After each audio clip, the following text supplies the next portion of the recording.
Hey guys, today I am reviewing the Nexpeak tire inflator. This thing is tiny, but man, can it blow things up.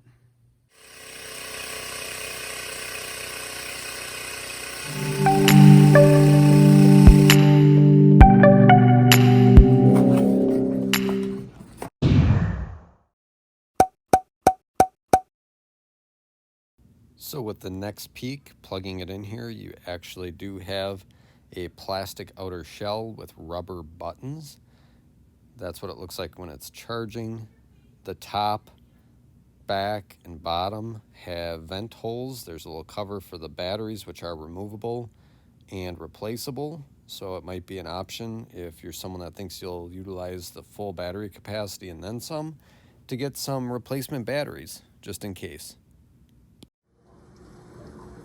So one thing to note is even though it says that it's done charging, my watt meter, it is still taking 5.5 watts. So I would just leave it plugged in for a little while, even after it says it's done, because it is still trickle charging just a little bit. And after 6 hours, it looks like it is now fully charged and pulling about 0 watts. All right, so we are gonna do a few tests here. First of all, I'm gonna do an accuracy test, as well as how long it takes to pump up the tires on a regular bike. And then also I'm gonna check and see how hot this is getting. I know it has the onboard digital display, but I'm also gonna check it with my thermal camera. So let's go ahead and get it started. These tires actually pump up to 35, so that's what we're gonna do.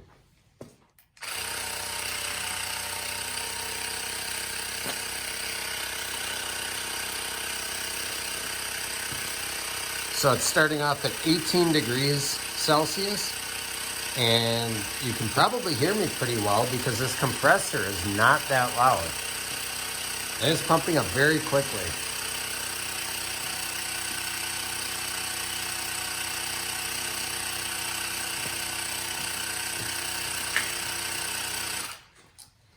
All right, so it is already done. So I'm gonna go ahead and take this off and then we'll check it with the other tester. This is reading 35.5 and I had set it to 35, so I'm assuming it.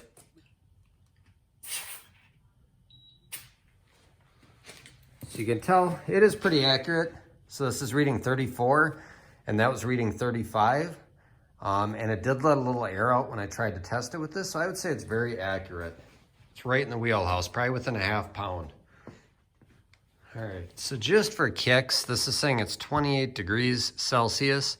I'm gonna check it with my infrared. And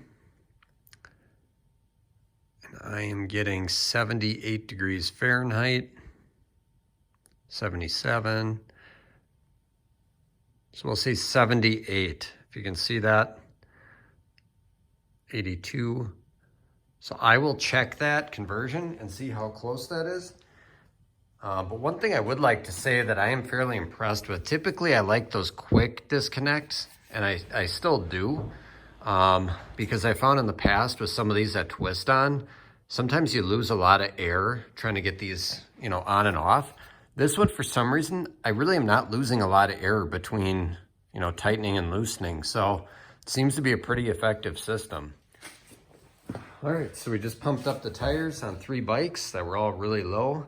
And it's saying we still have 2 out of 3 bars of battery. It got up to 32 degrees Celsius. And really, I mean, it's quite cool outside. This garage is probably 40 degrees right now, so it's really not heating up too bad. While I'm thinking about it, it does have some good ventilation on the bottom, back, and the top, which it does need. When I was filling up car tires with this, you definitely could feel it starting to get warm. I was approaching 50 degrees Celsius on it. So again, we'll get the conversion up for that, but definitely think this is a good thing for, bikes, 4-wheelers, snowblowers, stuff like that. So just to show you that this is pocketable, it actually fits in the back pocket very well. And as far as the front pocket goes, it will fit. With this hose on, it's a little bit awkward, so I suppose you could remove that and throw it into another pocket, but definitely fits and it's not overly cumbersome. So to sum up my thoughts after using this, You know, a few of the things, it does take a little bit to charge. It will say it's fully charged after, in my experience, just a few minutes of having it plugged in, but it's not. It does take a little while for it to trickle all the way down. So this is a good one to just plug in and leave it overnight. Again, it does have removable batteries, so that's something to consider when purchasing this. I did not have a problem with battery life.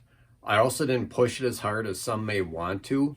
And I really think after using this that the niche is more towards, you know, like a bicyclist, someone that wants something small, maybe on a four-wheeler, or just in a car for emergencies. But I could see this, it doesn't weigh very much at all. So just throwing it in a pocket, if you've got a backpack or a coat or whatever, this would just be a great sense of security, that knowing if you're out on the trails, that you could just easily pump up and not have to worry about that. So for that, I think this is definitely a buy. If you are someone that owns like a big pickup truck or something with big tires, I'm not sure this is going to do it for you in an emergency.